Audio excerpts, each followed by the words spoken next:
On this episode of China Uncensored, it's the 100-year anniversary of the Bolshevik Revolution. Let's have a party! A communist party! Leave your money at home, though. Also your means of production. Really anything you want to keep. Hi, welcome to China Uncensored. I'm your host, Chris Chappell. The relentless march of history carries on until it reaches its inevitable end with communism. Or democracy. I'm pretty sure it's one of those. Or robot domination. Okay, definitely one of those three. So, communism, as we all know, has been a smashing success. Well, maybe not in any of these places, but at least in these places. Visit beautiful North Korea. You'll never leave. Seriously, you might not be allowed to leave. So, communism, a smashing success. At least if you're talking about smashing stuff. Anyway, 2017 marks the 100-year anniversary of the Bolshevik Revolution, the first communist uprising that didn't immediately fail. In fact, it led to the creation of the Soviet Union, which took a full 70 years to fail. Nonetheless, there are still some who wonder whether communism can rise like a phoenix from the ash heap of history. In looking back at communist history, this opinion article conveniently omits the death and destruction that happened under communism, while wondering whether it can have a rebirth. You know, not like the old gulag kind of communism, but a new, cool communism. I think that article came out the same week the New York Times style section featured the return of the mullet.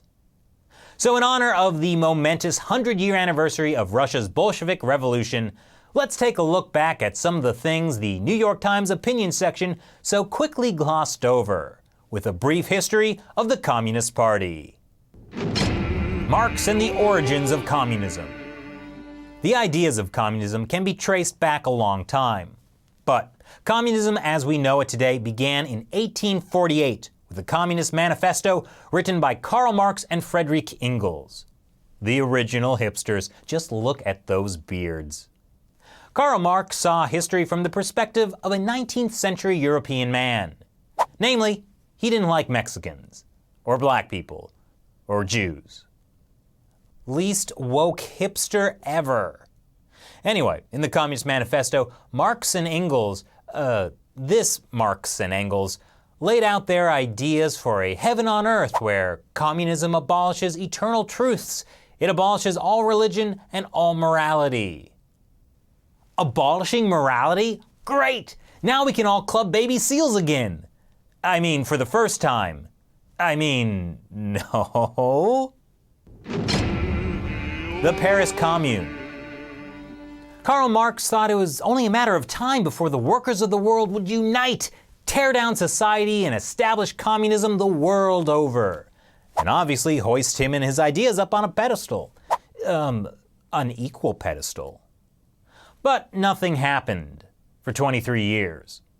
The first uprising that even remotely resembled what Marx and Engels were talking about was the Paris Commune of 1871. Marxist.org describes it as the first successful workers' revolution. It lasted all of 10 weeks. Even Firefly lasted longer than that. But in those 10 weeks, the communist insurrection was very productive. They killed tons of people, burned down a quarter of Paris, and destroyed countless artistic treasures. Though at least the smoke covered up Paris's urine smell. And like Firefly, this brief season of communism gained a small cult following. The Soviet Union. One of communism's early fanboys was the guy who started Communist Russia, Lenin. This Lenin. Although Back in the USSR was a great song. In 1917, the Russian Tsar was overthrown in the February Revolution. Then, 8 months later, that government was overthrown by the Bolshevik Revolution, led by Lenin. This Lenin. Lenin also began the Red Terror, a campaign of mass murder and torture that killed up to 1.5 million people. What's that, Shelley? What do you mean I have to hurry up? Yes, I know this is a brief history.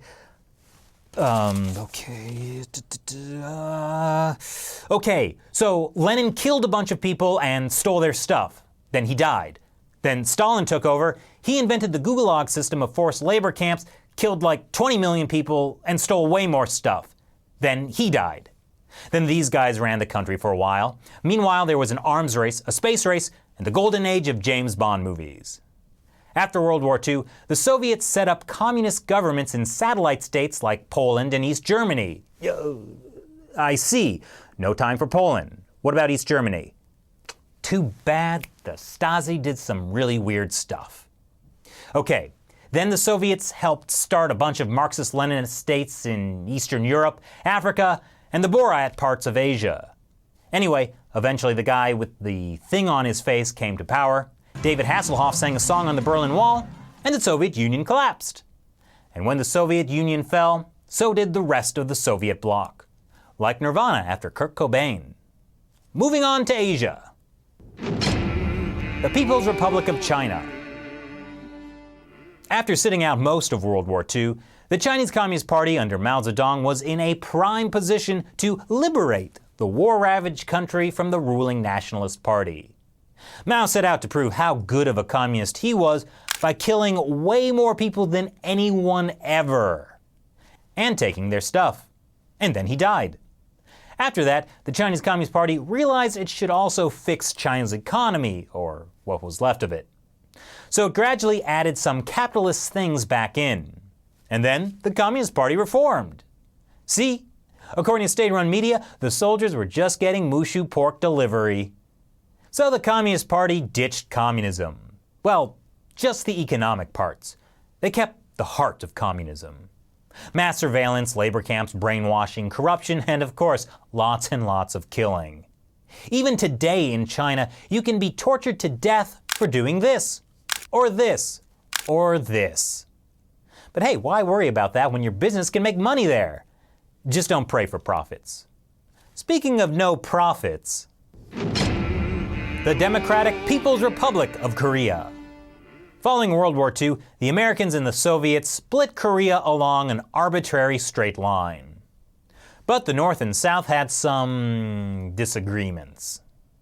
They eventually resolved them by turning the straight border into a squiggly border. 5 million deaths later. North Korea is officially run by the Workers' Party, but it's actually run by a bizarre cult that surrounds the Kim family, like Kim Jong-il. According to his official biography, he wrote 6 full operas that are better than any in the history of music. Unfortunately, not available on iTunes. North Korea is also the second happiest country on earth, right behind China. That's according to North Korea, which calls itself the Democratic People's Republic of Korea, a country where men can choose between 10 officially approved hairstyles. Ah, the world of choice. Khmer Rouge. Next in our brief history, the Khmer Rouge, not a film by Baz Luhrmann. The Khmer Rouge was the communist regime that carried out the Cambodian genocide in the 1970s. It did not have any good songs. Pol Pot, this Pol Pot, is the guy who ran the Khmer Rouge, and he was a huge fanboy of Mao Zedong. Oh my gosh, I just want to say, I loved your Great Leap Forward. It was killer. And Pol Pot followed Mao's example. In just 4 years, his regime killed 2 million people. That's a quarter of Cambodia's population. He especially targeted people who wore glasses, spoke a foreign language, or smiled too much. Wow, he sounds like a psychopathic high school bully. Did he steal their lunch money too? Yeah, probably. Luckily for the remaining 3/4 of Cambodia, the Khmer Rouge government was toppled after just 4 years, when Cambodia was invaded by the next country on our list. Communist Vietnam, optimistically called the Democratic Republic of Vietnam. It was formed by the communist revolutionary Ho Chi Minh in 1945. After nearly a decade of war, he and his army finally defeated the French, stole their baguettes, and made some amazing sandwiches. Ho Chi Minh doesn't get nearly enough credit for his accomplishments. In particular, He's responsible for the deaths of about 2 million Vietnamese. Meanwhile, the US decided that it had so much fun in the Korean War, it wanted to do a spin-off in Vietnam. But in a surprise twist, the Communist North eventually conquered the South. It was a horrible tragedy, but it did provide an iconic scene for Miss Saigon. Next up, Laos. Never mind, we don't have time for Laos. Moving along. Cuba. Cuba, you've got some explaining to do. In 1959, the US government initially supported the coup by Fidel Castro and the guy from the t-shirt. But like a bad date, the US soon realized it should not have swiped right on Castro. So the US tried to overthrow him, and failed. Eventually, the CIA gave up. Just kidding. They tried to assassinate Castro like 600 times. At different times, they attempted to poison Castro's milkshakes, his face cream, and his handkerchief. They even hatched a plan to make his beard fall out so people wouldn't take him seriously. Really? The beard? That's low, even for the CIA. Oh, and there was that time when the Soviets tried to install nuclear missiles in Cuba, and the world almost ended. It didn't, but the premise made an iconic scene for Planet of the Apes. Over the last 60+ years, Cuba has not been particularly kind to its own citizens. But somehow, this t-shirt of a mass-murdering communist is still super popular. Buy it now on Amazon.com. Ironically, it's not free. Speaking of Che Guevara in Latin America, forget it. And now, today. At this point, communist governments have mostly gone the way of the dinosaurs. But, like dinosaurs, there are people today who find them immensely fascinating. All over the world, there are registered communist parties. You'll meet people who say things like, well, communism is great, man. It's just never been done right before.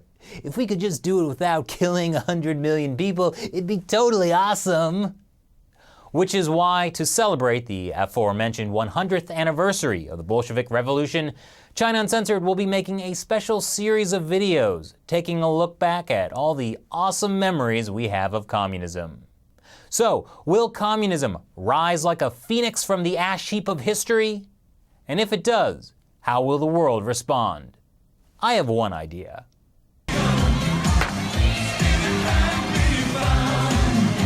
Thanks for watching this brief history of the Communist Party. I'm your host, Chris Chappell.